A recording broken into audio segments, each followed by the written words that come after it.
ಮಂಗಳೂರಿನ ಕಾಂಗ್ರೆಸ್ ಸಮಾವೇಶದಲ್ಲಿ CM Siddaramaiah BJP ವಿರುದ್ಧ ರೋಷಾವೇಶದ ಮಾತುಗಳನ್ನೇ ಆಡಿದ್ದಾರೆ. ಏನೇನು ಹೇಳಿದ್ರು ನೋಡೋಣ ಬನ್ನಿ. ಈ 10 ವರ್ಷಗಳಲ್ಲಿ 2014ರಲ್ಲಿ ಏನು ಭರವಸೆಗಳನ್ನು ಈ ದೇಶಕ್ಕೆ ಕೊಟ್ಟಿದ್ರು, ಆ ಭರವಸೆಗಳಲ್ಲಿ ಯಾವುದಾದರೂ ಪ್ರಮುಖವಾದಂತಹ ಭರವಸೆಗಳನ್ನು ಈಡೇರಿಸಿದ್ದಾರಾ? ಈಗಾಗಲೇ ಪ್ರಸ್ತಾಪ ಮಾಡಿದ್ರು. ಬೆಲೆ ಏರಿಕೆಯನ್ನು ಕಡಿಮೆ ಮಾಡ್ತೀವಿ, ಸಾಮಾನ್ಯ ಜನರ ಬದುಕನ್ನು ಹಸನು ಮಾಡ್ತೇವೆ ಅಂತ ಹೇಳಿದ್ರು. ಅಚ್ಚೇ ದಿನ ಆಯಂಗೆ ಅಂತ ಹೇಳಿದ್ರು. ನಾನು ಕೇಳ್ತೀನಿ, ನಿಮಗೆ ಅಚ್ಚೇ ದಿನ ಬಂತಾ? ಒಳ್ಳೆ ದಿನ ಬಂದಿದೆಯಾ? ಪೆಟ್ರೋಲ್ ಡೀಸೆಲ್ ಬೆಲೆ ಏನಾಗಿದೆ? ಗ್ಯಾಸ್ ಬೆಲೆ ಏನಾಗಿದೆ? ಗೊಬ್ಬರದ ಬೆಲೆ ಏನಾಗಿದೆ? ಆಹಾರ ಪದಾರ್ಥಗಳ ಬೆಲೆ ಏನಾಗಿದೆ? ಇದನ್ನು ಒಮ್ಮೆ ನೀವು ಯೋಚನೆ ಮಾಡಿ ನೋಡಿ.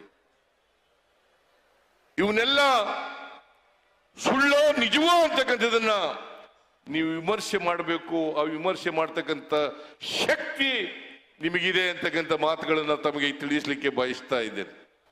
ಈ ಬಜೆಟ್ನಲ್ಲಿ 46,000ಕ್ಕೂ ಹೆಚ್ಚು ಕೋಟಿ 46,000ಕ್ಕೂ ಹೆಚ್ಚು ಕೋಟಿ ರೂಪಾಯಿಗಳ ಬಜೆಟ್ ಅನ್ನು ಮಂಡಿಸಿದ್ದೇನೆ.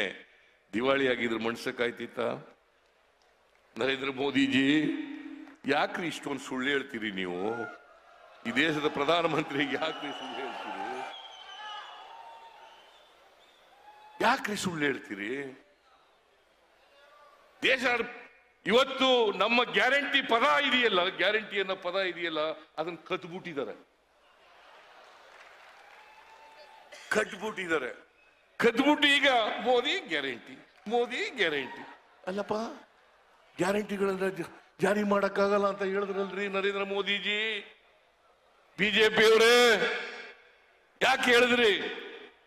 ಈಗ ಮೋದಿ ಗ್ಯಾರಂಟಿ, ಅದು ಬಿಜೆಪಿ ಗ್ಯಾರಂಟಿ ಅಲ್ಲ, ಮೋದಿ ಗ್ಯಾರಂಟಿ. ಈ ಮೋದಿಯವರು ಕೊಟ್ಟ ಮಾತಿನಂತೆ ನಡ್ಕೊಳ್ತಕ್ಕಂಥವ್ರಲ್ಲ. ಬಹುಶಃ ನನ್ನ ರಾಜಕೀಯ ಜೀವನದಲ್ಲಿ ಮೋದಿಯಷ್ಟು ಸುಳ್ಳು ಹೇಳದಂತ ಪ್ರಧಾನಮಂತ್ರಿ ಸ್ವತಂತ್ರ ಭಾರತದಲ್ಲಿ ಯಾರೂ ಕೂಡ ಬಂದಿರಲಿಲ್ಲ ಅಂತಕ್ಕಂಥದ್ದನ್ನ ಅರ್ಥ ಮಾಡ್ಕೋಬೇಕಾಗ್ತದೆ. ಸ್ವತಂತ್ರ ಭಾರತದಲ್ಲಿ ಯಾರು ಕೂಡ ಇಂಥ ಸುಳ್ಳು ಹೇಳ್ತಕ್ಕಂಥ ಪ್ರಧಾನಮಂತ್ರಿ ಬಂದಿರಲಿಲ್ಲ.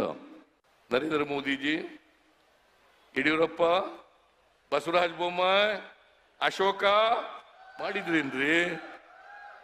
ಏನು ಓಹೋ ವೀರ, ಏನ್ ನಿನ್ನೆ ಬಹುಶಃ ಕರ್ನಾಟಕದ ಇತಿಹಾಸದಲ್ಲಿ ಡಿ ಕೆ ಶಿವಕುಮಾರ್ ಹೇಳಿದ್ರು, ಅದನ್ನ ನಾ ಯಾವತ್ತೂ ಕೂಡ ನೋಡಿರ್ಲಿಲ್ಲ.